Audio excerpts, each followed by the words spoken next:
Hello everyone. In today's video, I'll show you how to install Microsoft Word on any computer or laptop. Before we begin, let me make one thing clear. In this video, I'm not going to show you any bypass method. So let's get started. First, open any web browser on your computer. Then go to the search bar and type Microsoft 365 Login and press Enter. You'll see the official Microsoft 365 website in the search results. Click on it. Now you'll be asked to sign in with a Microsoft account. If you already have one, enter your email address or phone number and click Next. After that, enter your password and sign in.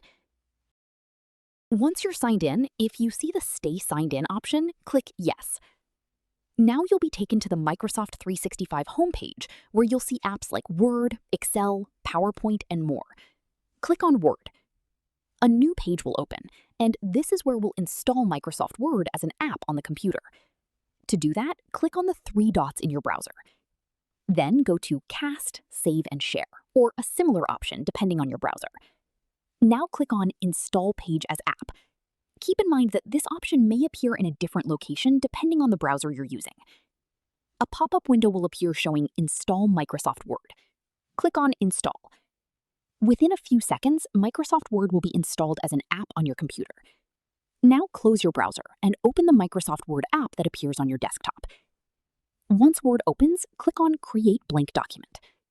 If you're asked to sign in again, simply enter your Microsoft account details and log in. After that, Microsoft Word will finish setting up and you'll see the full Word interface. Now you can create documents, edit files, and use all the important features available in Microsoft Word. One of the biggest advantages of this method is that you'll be using the latest version of Microsoft 365, so you'll always have access to Microsoft's newest features and updates. That's it. If this video helped you, please like, subscribe to the channel, and turn on notifications for more helpful tutorials. Thanks for watching.